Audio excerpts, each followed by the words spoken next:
వాళ్ళ ఇండ్లను వదిలేసి రక్తాన్ని చెమటగా మార్చి వాళ్ళు కష్టపడి గలమెత్తి లాఠీ దెబ్బలు తిని కళాకారులు అమరుల తర్వాత తెలంగాణలో క్రెడిట్ పోవాల్సింది కళాకారులకు.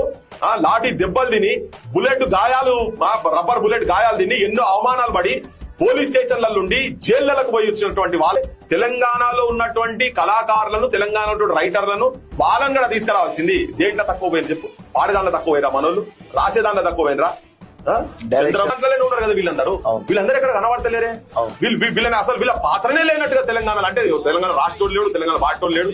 కనీసం ఆ వేదిక మీద ఒక పాట పాడే అవకాశం ఇయ్యరా మీరు? మధుప్రియ కావచ్చు, చిన్న పిల్ల ఉండే మధుప్రియ, అట్లా ఏళ్ళు పట్టుకొని వచ్చేది మధుప్రియ వచ్చేది. గంగా కన్నా ఇట్లా వరద వారినట్టు వాడుతుంటే తెలంగాణ పాట. అసలు నిన్ను ఒక బ్రాండ్ అంబాసిడర్ గా కాంగ్రెస్ పార్టీకి చేసినటువంటి 3 రంగుల జెండా పాట పాడిన నల్గొండ గజర్ అనేది గర్జన కావచ్చు. ఎంత మంది తెలంగాణ కిద్దరాంగల్స్ కావచ్చు, మిట్టపల్లి పాటలు ఇలా ఊపుతున్నారు కదా మొత్తం తెలంగాణ రాష్ట్రం మొత్తము. మిట్టపల్లి కావచ్చు, ఎంత మంది లేరు. మాట్ల తిరుపతి కావచ్చు. ఇప్పుడు అన్నున్నోళ్ళు ఉన్నారు కదా, వీరులార వందనం, విద్యార్థి అమరులార వందనం అని చెప్పని ఆ సాంస్కృతిక నీ దాంట్లో పెట్టి ఒక కమిటీలో పెట్టి కూర్చున్నావు కదా, వాళ్ళ దిష్టి బొమ్మ లెక్క పెట్టి టోకన్ గా పెట్టి కూర్చున్నావు. వాళ్ళనే ఎవరైనా ఒకరిని కనీసం ఆనర్ చేసే ఉన్నదా? చెప్పుకుంటూ పోతే చాలా పేర్లు ఉన్నాయి కదా. అసలు తెలంగాణ అంటేనే జనపదం. తప్పును కూడా అవమానం చేసుకుంటా మాట్లాడేది నిన్న అక్కడ. ఇక వాళ్ళు వస్తారు చూడు అని చెప్పని ఏదో పదం వాడి చెప్పిండాడు. యాంకర్ ఇక్కడ కాదు, ఆ యాంకర్లు ఇక్కడ కాదు. ఒక ఆమె కేరళ అట, ఒక ఆయన ఆంధ్ర అనట.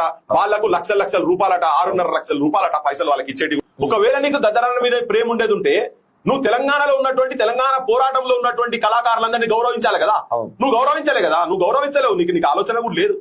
కూడా ఏం కన్వెన్షన్, ఇది ఇల్లీగల్ గా చెర్ల కట్టిన భూమిని కులగొట్టినావు కదా. వీళ్ళందరూ ల్యాండ్ గ్రాబర్స్. ఇల్లు ఈ ల్యాండ్ గ్రాబర్స్ కేమో సత్కారాలు, గౌరవాలు దొరుకుతాయి. ఈ ప్రాంత విముక్తి గురించి కొట్లాడినటువంటి పేద కళాకారులకు మాత్రం అవమానం జరుగుతుంది. ఎట్లా చూసుకుంటా కూర్చుంటాం? సవాలే లేదు.